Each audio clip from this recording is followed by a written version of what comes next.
Friends देखिए, आज इस वीडियो में हम लोग बिहार पुलिस कांस्टेबल की जो भर्ती वर्ष 2023 में 21,391 पदों पर आई हुई है, उसके लिए एडुटेरिया का जो नया बिहार पुलिस का बुक आया हुआ है, प्रैक्टिस बुक, यहाँ पर आप देख सकते हैं एडुटेरिया बिहार पुलिस। टोटल इसमें 10 प्रैक्टिस सेट है और यह वॉल्यूम 1 है। आज इस सेशन में हम लोग सेट नंबर 1 को कवर करेंगे। फ्रेंड्स, चैनल को सब्सक्राइब कर लीजिए और जो बेल आइकन है, घंटी का निशान है, उसको जरूर दबा लीजिएगा, ताकि जब भी बिहार पुलिस भर्ती 2023 से संबंधित कोई भी इंपॉर्टेंट वीडियो अपलोड किया जाए तो उसका नोटिफिकेशन सबसे पहले आपके पास पहुंच जाए। तो चलिए सेशन आज के स्टार्ट करते हैं। पहले प्लीज़ एक बार सेशन को लाइक कर दीजिए और जब सेशन देख लीजिएगा तो इसको कम से कम एक ग्रुप में जरूर शेयर कर दीजिएगा। Edutoria Bihar police practice set number 1 का पहला प्रश्न पढ़ेंगे। पहला प्रश्न है कि ए रमेश यहाँ आओ, इस वाक्य में कौन सा कारक है। फ्रेंड्स, अगर आप आंसर जानते हैं तो आंसर कमेंट में देकर के बताते चलिएगा। देखिए, ध्यान दीजिएगा, कारक जो होते हैं, कारक ये 8 प्रकार के हैं। कारक कितने प्रकार के हैं? तो 8 प्रकार के। कौन कौन से कारक हैं? तो उंगली पर काउंट करेंगे। कर्ता, कर्म, करण कारक, संप्रदान कारक, आपादान कारक, संबंध कारक, अधिकरण कारक और संबोधन कारक। अच्छा, इनका जो विभक्त चिन्ह होता है, कर्ता ने कर्म को करण से, संप्रदान के लिए, आपादान से, संबंध का की के, अधिकरण में पर और संबोधन हे अरे। तो वही है ए रमेश यहाँ आओ, इसमें जो है संबोधन कारक है। ऑप्शन सी राइट आंसर हो जाएगा। चलिए, बहुत ही बढ़िया सेट है, इस सेट को पूरा लगाइएगा और अपना अपना स्कोर कमेंट करके बताइएगा। तू डाल डाल मैं पात पात, इसका अर्थ क्या होता है? तो इसका अर्थ है चालाकी का जवाब चालाकी से देना। ऑप्शन डी राइट आंसर हो जाएगा। और देखिए, हमारे चैनल के माध्यम से एक और फुल लेंथ प्रैक्टिस सेट चलाया जा रहा है, उसमें केवल और केवल महत्वपूर्ण प्रश्न, टोटल 100 प्रश्न बिहार पुलिस के कराए जाते हैं। तो इससे पहले वाले वीडियो में हमने अपलोड किया हुआ था, अगर आपने नहीं देखा है तो उसको भी देखिएगा, काफ़ी फायदा होगा उससे आपको। तीसरा प्रश्न है कि अपना उल्लू सीधा करना मुहावरे का सही अर्थ क्या है। अपना उल्लू सीधा करना मुहावरे का अर्थ होता है अपना काम निकालना। Option number C right answer हो जाएगा। संस्कृत के आकारांत शब्द में, अब यहां पर ध्यान दीजिएगा, संस्कृत का ये आकारांत शब्द है और एक होता है अकारांत शब्द। यहां मैं लिख देता हूं, एक होता है अकारांत, ये आकारांत है, यहां पर आ है, ठीक है, और ये अकारांत है। आकारांत का मतलब होता है कि यहां पर जो होता है आ वर्ण होता है, ठीक है, आकारांत में, और आकारांत में जो लास्ट में होता है ये अवर्ण होता है, ये अवर्ण होता है, ठीक है। अब यहाँ आकारांत पूछा गया, तो आकारांत जो होता है ये स्त्रीलिंग होता है और ये जो अकारांत होता है ये अकारांत, ये पुल्लिंग होता है। तो अगर अकारांत पूछता तो पुल्लिंग होता, यहाँ पर आकारांत पूछा गया तो ये स्त्रीलिंग है, ठीक है, ध्यान रखिएगा। चलिए, निम्नलिखित में से एक वाक्य में क्रिया भक्षण करने के अर्थ में प्रयुक्त हुई है। यह वाक्य क्या है? भक्षण करना यानी कि खाने के सेंस में। तो इसमें से होगा वह जूते खाता है, नहीं। हराम का पैसा खाता है, नहीं। कसम खाता है, नहीं। आम खाता है, आम खाता है, केला खाता है, भोजन खाता है, ये सब होगा यहाँ पर, ऑप्शन डी होगा। चलिए, चिड़िया का बहुवचन क्या होगा? चिड़िया का बहुवचन जो होगा फ्रेंड्स, ये आपका कौन सा होगा? तो ये चिड़िया होगा। दही शब्द क्या है? दही शब्द क्या है? पुल्लिंग है, नपुंसकलिंग है, स्त्रीलिंग है, क्या है? तो दही जो है ये पुल्लिंग है, दही जो है ये पुल्लिंग है। चलो, उसके बाद देखिएगा कि गीता हाथ से मारती है, इस वाक्य में कौन सा कारक है? तो अभी मैंने आपको बताया है कि कारक 8 प्रकार के हैं। कर्ता ने कर्म को करण से, अब देखिए करण से, हाथ से, तो ये आपका करण कारक है इसमें, क्लियर है। चलिए, नेक्स्ट क्वेश्चन करेंगे कि कौन सा इसमें से पर्यायवाची शब्द जो है, ये सभी के सभी कमल के पर्यायवाची शब्द हैं। तो कमल का पर्यायवाची शब्द क्या होता है? सरोज, पंकज, अरविंद। यहाँ पर देखिए ये वाला जो है सी, ये समूह सही दिया गया है। दाल का बहुवचन शब्द क्या है? तो दाल का बहुवचन दालें होता है। चलिए, क्वेश्चन नंबर हम लोग अब 11 करेंगे। चलिए आइए, यहां से दिया गया है क्वेश्चन नंबर 11, कह रहा है कि ड्यू टू, खाली स्थान दिया गया है, rainfall this year they had to, खाली स्थान water supply, due to scanty rainfall this year. Scanty का मतलब होता है अपर्याप्त, ठीक है। स्कैंटी का मतलब क्या होता है? इसका मतलब होता है अल्प, अपर्याप्त, ठीक है, अल्प। इसके कारण they had to provide water supply. Option A होगा इसका। Find the wrongly spelled word, यानी कि इसमें से स्पेलिंग किसका गलत है? तो बिल्कुल वैरायटी सही दिया गया, एनग्जाइटी भी दिया गया है, सोसाइटी भी सही है। ये जो जाइटी जो दिया गया ना ये गलत है। जाइटी ऐसे लिखा जाता है, जाइटी को लिखा जाता है GAIETY, ठीक है, ऐसे इसको लिखा जाता है, तो ये गलत दिया गया है। चलिए, और जाइटी का मतलब खुशी होता है, ठीक है, खुशी मौज मस्ती का अनुभव ये सब होता है।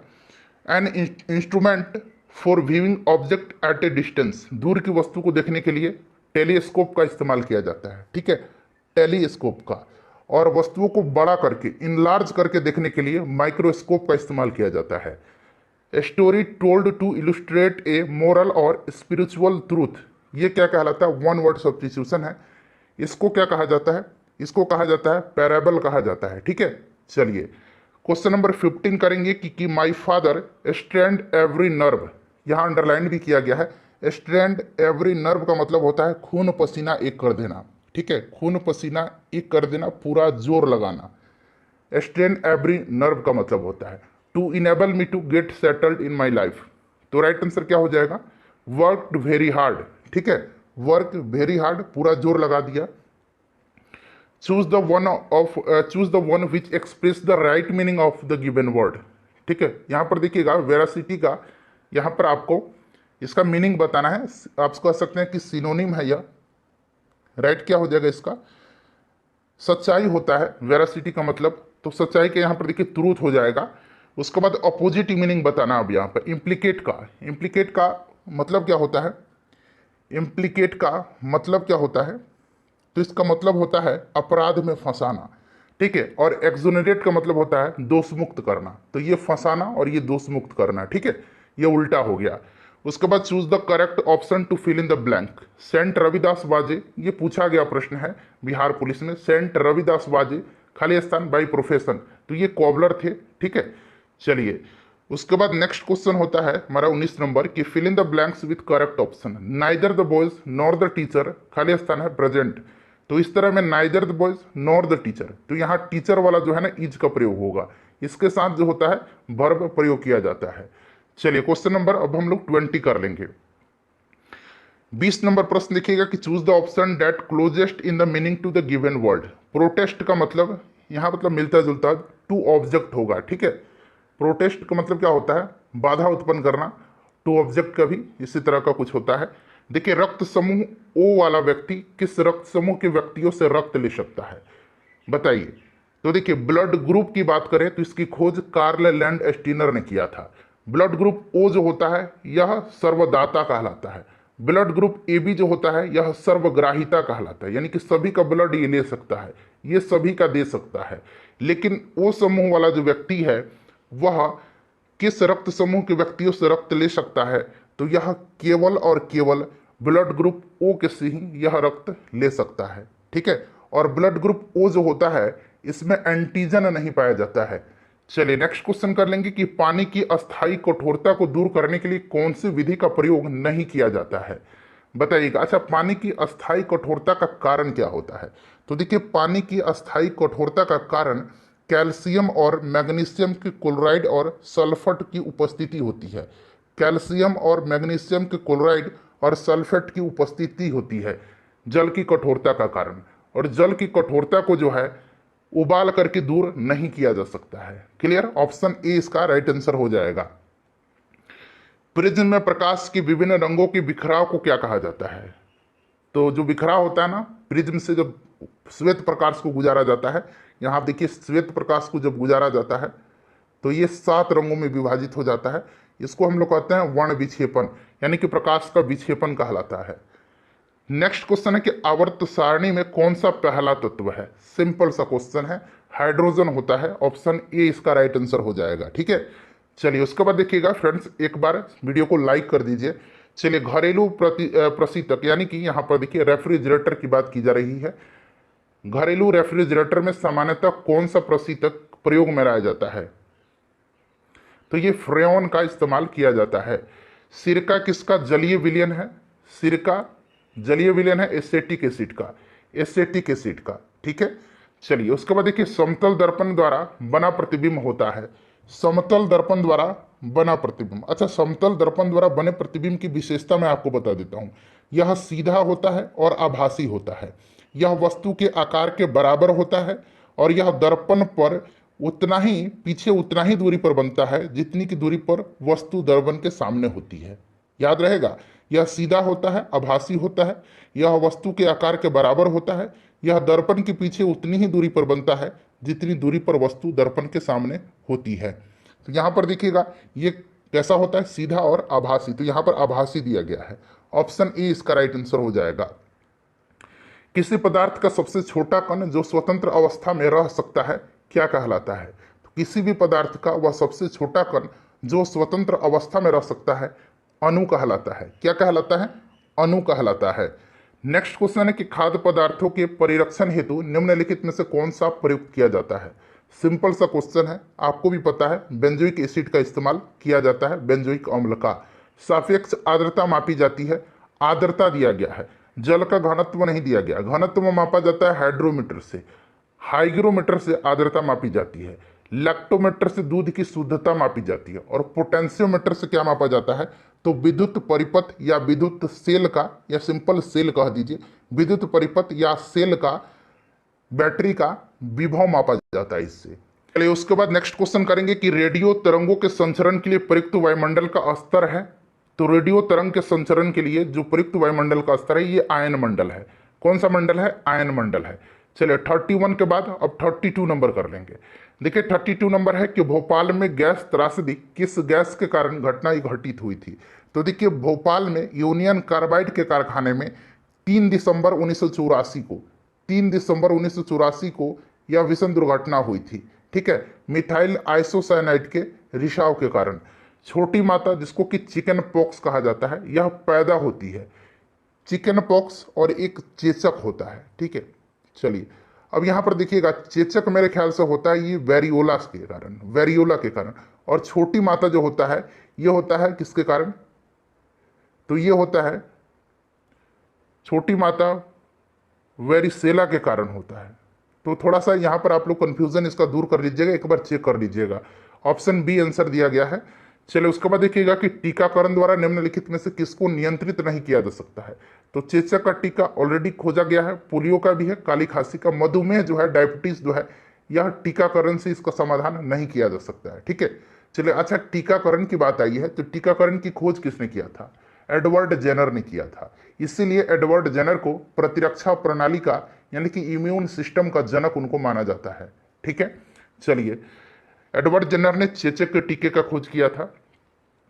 नेक्स्ट क्वेश्चन है हमारा कि मिनीमाता रोग किसके द्वारा पानी के प्रदूषण में फैलता है? पानी के प्रदूषण से फैलता है। मिनीमाता रोग होता है पारा के कारण। ठीक है, पारद यहाँ पर दिया गया है।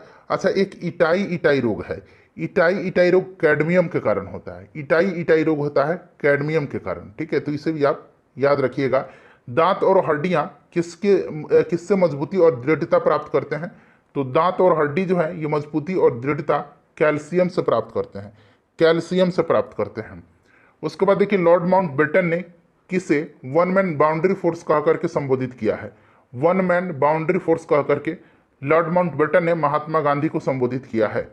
उसके बाद चलिए निम्नलिखित में से कौन सा जयमंडल और वहां पर राज्य दिया गया है? यहाँ पर देखिए जयमंडल है और ये संबंधित राज्य हैं, इस तरफ सुमेलित नहीं है, सुमेलित नहीं है। तो देखिए यहाँ पर कंचनजंगा सिक्किम, कोल्ड डेजर्ट हिमाचल प्रदेश, देहांग दिबांग उत्तराखंड नहीं है, देहांग दिबांग जो है ये अरुणाचल प्रदेश हो जाएगा। ठीक है, अरुणाचल प्रदेश, तो यही वाला सुमेलित नहीं है, बाकी सारे सुमेलित हैं। चलो उसके बाद देखिए निम्नलिखित नाभिकीय संयंत्र और उनके स्थान के साथ सुमेलित कीजिए और नीचे दिए गए कूट से सही आंसर बताना है। कल्पक्कम कहाँ पर है बताइएगा? कल्पक्कम तमिलनाडु, नरौरा उत्तर प्रदेश, तारापुर कहाँ पर? महाराष्ट्र, और काकरापारा गुजरात। तो ये आप लोग मिला लीजिएगा। 4, 3, 2 और 1 इसका राइट आंसर हो जाएगा, जो कि ऑप्शन नंबर सी में दिया गया है। नेक्स्ट क्वेश्चन है कि भारत के महान न्यायवादी की नियुक्ति कौन करता है? अटॉर्नी जनरल ऑफ इंडिया की नियुक्ति राष्ट्रपति के द्वारा आर्टिकल 76 में आपने पढ़ा भी होगा। वर्तमान में भारत के महान न्यायवादी कौन है? तो आर वेंकट रमनी है। क्लियर? चलिए उसके बाद नेक्स्ट क्वेश्चन कर लेंगे। अगला प्रश्न है कि ध्यानचंद किस खेल से संबंधित खिलाड़ी रहे हैं? ध्यानचंद ये हॉकी के जादूगर हैं, हॉकी राइट आंसर हो जाएगा। चलिए उसके बाद नेक्स्ट क्वेश्चन कर लेंगे। अगला प्रश्न है कि शेर शाह का बचपन का नाम क्या था? शेर शाह का बचपन का नाम जो था ये फरीद खान था। फरीद खान था। और इसका नाम शेर खां जो है, शेर खां, ठीक है, ये किसने दिया था? तो ये दिया था किसने, याद रखेंगे, बहार खान लोहानी ने, बहार खान लोहानी ने। चलिए अगला प्रश्न कर लेंगे अब, क्वेश्चन नंबर हम लोग 43। क्वेश्चन नंबर 43 देखिएगा कि भारतीय राष्ट्रीय कांग्रेस की स्थापना कब हुई थी? भारतीय राष्ट्रीय कांग्रेस की स्थापना जो है ये 28 दिसंबर 1885 को हुई थी। ये वो ह्यूम इसके संस्थापक हैं। इसका पहला अधिवेशन जो हुआ था भारतीय राष्ट्रीय कांग्रेस का, ये बंबई में हुआ था और इसकी अध्यक्षता डब्ल्यू.सी. बनर्जी ने किया था और इसमें 72 प्रतिनिधियों ने हिस्सा लिया था। व्यापगत का सिद्धांत, डॉक्ट्रिन ऑफ लैप्स से कौन संबंधित रहा है? तो व्यापगत के सिद्धांत से संबंधित लॉर्ड डलहौजी है। अच्छा, व्यापगत के सिद्धांत के अंतर्गत ब्रिटिश साम्राज्य में सबसे पहले किसका विलय हुआ था? तो ये विलय किया गया था सतारा का। किसका? सतारा का, 1848 में। इसको आप जरूर ही याद रखिएगा। चलिए नेक्स्ट क्वेश्चन करेंगे कि सतारिया किस राज्य का शास्त्रीय नृत्य शैली है? सतारिया, बीहू, बागुरुम्बा, यहां मैं लिख देता हूं बागुरुम्बा, ठीक है, एक बीहू हो गया, एक बागुरुम्बा हो गया, यहां पर सतारिया दिया गया है, ये असम के हैं, ठीक है। चलिए उसके बाद देखिए मिलान करना है। अब मिलान में क्या है कि वैधानिक प्रावधान और स्रोत, तो मौलिक अधिकार आपको पता है कहां से, अमेरिका से, नीति निर्देशक तंत्र आयरलैंड से, आयरिश संविधान, संसदीय सरकार ब्रिटेन से और केंद्र राज्य संबंध कनाडा से। तो इसको आप आसानी से मिला लीजिएगा, 4-3-1-2, 4-3-1-2, ऑप्शन सी राइट आंसर हो जाएगा, ठीक है। 4, उसके बाद 3, फिर 1 और फिर 2, सही है। चलिए प्रथम ओलंपिक खेल कहां पर हुआ था? प्रथम ओलंपिक खेल कहां पर हुआ था? तो पहला ओलंपिक खेल जो हुआ था ये कहां पर हुआ था फ्रेंड्स? तो ये यूनान में हुआ था, ठीक है, यूनान में, ग्रीस में, एथेंस में हुआ था, इसकी राजधानी है एथेंस, वहीं पर 1896 में हुआ था। अच्छा अब 2024 में होगा, 2024 वाला ओलंपिक कहां पर होगा? तो ये फ्रांस के पेरिस में होगा, ठीक है। चलिए उसके बाद देखिएगा कि भारतीय संविधान में स्वतंत्रता का अधिकार से संबंधित आर्टिकल, अनुच्छेद कौन सा है? आर्टिकल संख्या बताना है आपको। तो स्वतंत्रता का अधिकार जो है यह आर्टिकल 19 में है, ठीक है, आर्टिकल 19 में है। आर्टिकल 17 में क्या है? अस्पृश्यता का अंत है, छुआछूत का अंत किया गया है। चलिए नेक्स्ट क्वेश्चन कर लेंगे कि जलेस्पा दर्रा जो है यह किस राज्य में है? जलेस्पा नाथुला, ये सिक्किम में है, सिक्किम में है। प्रायद्वीपीय भारत की सबसे लंबी नदी पूछा गया है कि कौन सी है? प्रायद्वीपीय भारत की सबसे लंबी नदी जो है यह कौन सी है? तो गोदावरी है। अगला प्रश्न कि कोलिमा ज्वालामुखी कहाँ पर स्थित है? अब देखिएगा कोलिमा जो है ये कहाँ पर है? तो मैक्सिको में कोलिमा है। अच्छा एक विलारिका ज्वालामुखी है, अभी इसका नाम आपको याद रखना है, विलारिका ज्वालामुखी, ये कहाँ पर है? तो ये चिली में है। कहाँ पर है? चिली में है। एक ओजस डेल सलाडो है, ओजस डेल सलाडो जो अर्जेंटीना और चिली की बॉर्डर पर है, और एक कोटोपैक्सी है जो कि इक्वाडोर में है। चलिए नेक्स्ट क्वेश्चन कर लेंगे कि स्वतत्व, देखिए स्वत्व गुणधर्म की न्यायशीलता का सिद्धांत किसने दिया था? स्वत्व गुणधर्म की न्यायशीलता का सिद्धांत महात्मा गांधी जी ने दिया था। जापान की करेंसी पूछा गया आपसे, क्या है? जापान की करेंसी क्या है? जापान की करेंसी जो है ये क्या है? जापान की करेंसी एन है, ठीक है। लीरा कहाँ की करेंसी है? लीरा टर्की की करेंसी है, तुर्की की है। रूबल जो है रूस का है। चीन का है रेनिम्बी, रेनिम्बी चीन का है। चलिए उसके बाद नेक्स्ट क्वेश्चन है हमारा कि हड़प्पा सभ्यता के किस स्थल से उन्नत जल प्रबंधन व्यवस्था का साक्ष्य प्राप्त हुआ है? तो फ्रेंड्स यह कहां से प्राप्त हुआ है? धौलावीरा से हुआ है। धौलावीरा कहां पर है? गुजरात राज्य में है। चलिए उसके बाद अगला प्रश्न करेंगे हम लोग 55 नंबर। आइए यहां से है 55 नंबर। चलिए प्रश्न को देख लीजिएगा कि नियंत्रक एवं महालेखा परीक्षक अपनी लेखा परीक्षण का रिपोर्ट किसे सौंपता है? तो फ्रेंड्स यह सौंपता किसको है? बताइएगा राइट आंसर इसका क्या होगा? तो यह सौंपता है राष्ट्रपति को, ठीक है, राष्ट्रपति को सौंपता है। और वर्तमान में महालेखा परीक्षक कौन है? नियंत्रक और महालेखा परीक्षक गिरीश चंद्र मुर्मू है, ठीक है, याद रखिएगा। चलिए भारतीय उपमहाद्वीप के अंतर्गत कुल कितने देश आते हैं? तो बहुत लोग कहेंगे 3 देश आते हैं, ऐसा नहीं है। इसमें जो आते हैं उंगली पर काउंट कर लीजिएगा ये कौन कौन से देश हैं। तो ये पाकिस्तान, भारत, बांग्लादेश, नेपाल, भूटान, श्रीलंका और मालदीव, ये 7 देश होंगे। बिस्मिल्लाह खां का संबंध किस वाद्य यंत्र से था? ये प्रसिद्ध बिस्मिल्लाह खां शहनाई वादक थे। चलो उसके बाद देखिए तुर्कान चिहलगानी का विनाश किसने किया था? अच्छा तुर्कान चिहलगानी बनाया था इल्तुतमिश ने, और इसका विनाश किया था बलवन ने, ठीक है। बलवन ने लौह एवं रक्त की नीति अपनाई थी, गुलाम वंश का शासक था बलवन। संविधान के अनुसार कार्यपालिका का अध्यक्ष कौन होता है? कार्यपालिका का प्रमुख राष्ट्रपति होता है। राष्ट्रपति राइट आंसर हो जाएगा। उसके बाद देखिएगा कि निम्नलिखित में से किस राज्य में समान, यहाँ समान इस तरह से नहीं होगा, समान नागरिक संहिता है। ठीक है, समान नागरिक संहिता लागू है। तो समान नागरिक संहिता जो है ये गोवा में है। समान नागरिक संहिता अनुच्छेद 44 में है, इसको भी आप ध्यान रखेंगे। उसके बाद देखिए केंद्रीय कॉफी अनुसंधान केंद्र कहाँ पर है? केंद्रीय कॉफी अनुसंधान केंद्र जो है ये चिकमंगलुरु में है।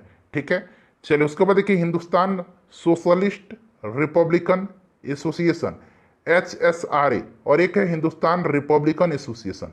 ठीक है, हिंदुस्तान रिपब्लिकन एसोसिएशन, इसकी स्थापना हुई थी 1924 में और हिंदुस्तान सोशलिस्ट रिपब्लिकन एसोसिएशन की स्थापना 1928 में हुई थी। 1928 राइट आंसर हो जाएगा, दोनों ध्यान रखिएगा। ठीक है, चलिए उसके बाद नेक्स्ट क्वेश्चन कर लेंगे। महाजन समिति का संबंध किस उद्योग से संबंधित है? महाजन समिति का संबंध जो है यह किस उद्योग से संबंधित है? तो चीनी उद्योग से संबंधित है। चीनी उद्योग में सुधार से यह समिति संबंधित है, चीनी उद्योग हो जाएगा। किस अनुच्छेद के तहत सारे देश में समान नागरिक व्यवस्था? अभी मैंने बताया था कि किस अनुच्छेद में जो है समान नागरिक व्यवस्था है, किस अनुच्छेद के तहत सारे देश में समान नागरिक व्यवस्था लागू किए जाने का प्रावधान है? तो अनुच्छेद 44 है। ठीक है, चलिए ईवीएम का पहला प्रयोग जो है कब हुआ था?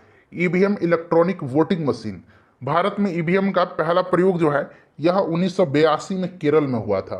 1982 में केरल में हुआ था। ठीक है, और 1999 में ईवीएम का प्रयोग करके पूरा चुनाव कराने वाला पहला राज्य गोवा था। 1982 इसका आंसर होना चाहिए, ऑप्शन में नहीं दिया गया, ऑप्शन में 1999 दिया गया है। नेक्स्ट क्वेश्चन है कि चीन का राष्ट्रपिता किसे कहा जाता है? चीन का राष्ट्रपिता कहा जाता है सन्यात सेन को। सन्यात सेन ने कुओमिंतांग पार्टी की स्थापना किया था। इन्होंने किस पार्टी का स्थापना किया था? तो कुओमिंतांग पार्टी का स्थापना किया था। ये पार्टी आप ध्यान रखेंगे। चीन के राष्ट्रपिता सन्यात सेन है। चलिए उसके बाद नेक्स्ट क्वेश्चन करेंगे। अगला प्रश्न हमारा कि खेलकूद में उत्कृष्टता के लिए कौन सा पुरस्कार दिया जाता है? तो यहाँ पर देखिएगा अर्जुन पुरस्कार दिया जाता है। ठीक है, अच्छा मूर्ति देवी पुरस्कार थोड़ा सा महत्वपूर्ण है। मूर्ति देवी पुरस्कार जो है ये साहित्य के क्षेत्र में दिया जाता है। चलिए क्वेश्चन नंबर 68 कर लेंगे अब। चलिए क्वेश्चन नंबर 68 है कि निम्नलिखित में से कौन सा जल डमरू मध्य काला सागर और मरमरा सागर को जोड़ता है? काला सागर और मरमरा सागर को, ये वास्पोरस जल डमरू मध्य है।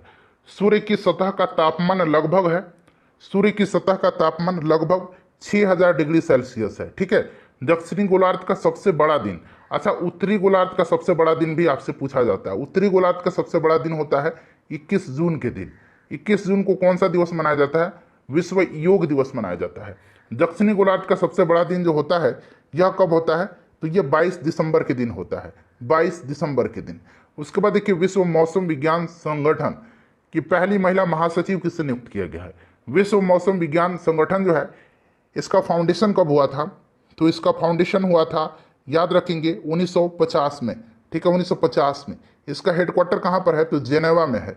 जेनेवा में इसका हेडक्वार्टर है। और इसकी पहली महिला महासचिव बनी है, ये कौन बनी है? तो सेलेस्टे सैलो बनी है। सेलेस्टे सैलो ये कहाँ की हैं? अर्जेंटीना की हैं। ठीक है, अगला प्रश्न कि ओमान में आयोजित पुरुष जूनियर एशिया कप 2023, ये हॉकी है, पुरुष हॉकी टीम ने किस देश को हरा करके जीता है? ओमान में आयोजित किया गया था पुरुष जूनियर हॉकी एशिया कप 2023 और इसमें से भारतीय जूनियर पुरुष हॉकी टीम ने किसको हरा करके जीता है? तो पाकिस्तान को। विश्व पर्यावरण दिवस 2023 का थीम क्या है? पर्यावरण दिवस 5 जून के दिन मनाया जाता है और इसका थीम इस बार क्या रहा है? तो solution to plastic pollution, plastic प्रदूषण का समाधान इसका राइट आंसर हो जाएगा। चलिए उसके बाद 74 नंबर क्वेश्चन कर लेंगे कि हाल ही में किस देश ने फतह नामक अपनी पहली स्वदेशी हाइपरसोनिक मिसाइल का अनावरण किया है?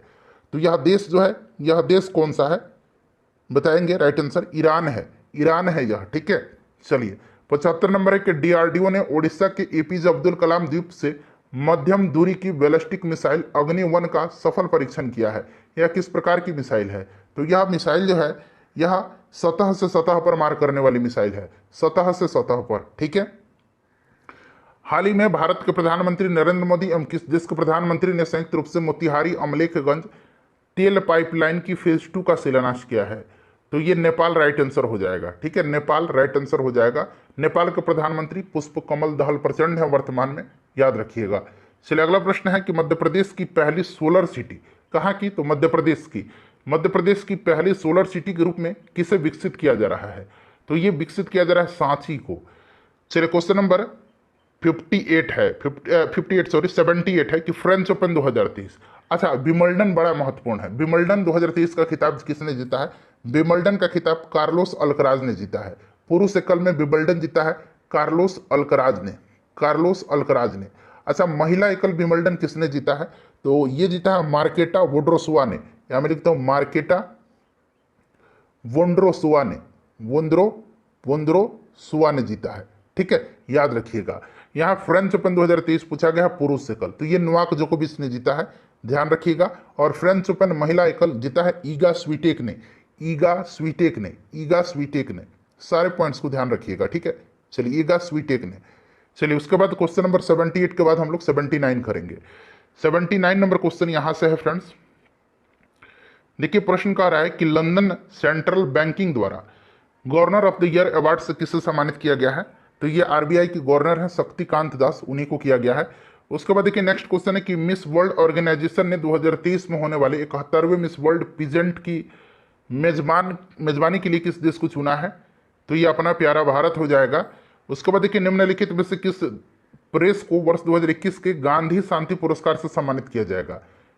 तो ये गीता प्रेस को किया जाएगा, ये बड़ा महत्वपूर्ण है। चलिए, किस राज्य सरकार ने नंद बाबा दुग्ध मिशन योजना शुरू किया है? तो यह राज्य जो है उत्तर प्रदेश है। ठीक है, उत्तर प्रदेश राइट आंसर हो जाएगा। यहां से देखिएगा फ्रेंड्स, मैथ और रीजनिंग के प्रश्न बन रहे हैं, ठीक है, 100 तक में। तो इनका मैं फटाफट आंसर बता देता हूं आपको। आंसर आप लोग नोट डाउन कर लीजिएगा और खुद से आप लोग इसको सॉल्व करिएगा, ठीक है फ्रेंड्स। चलिए, मैं इनका आंसर बता देता हूं।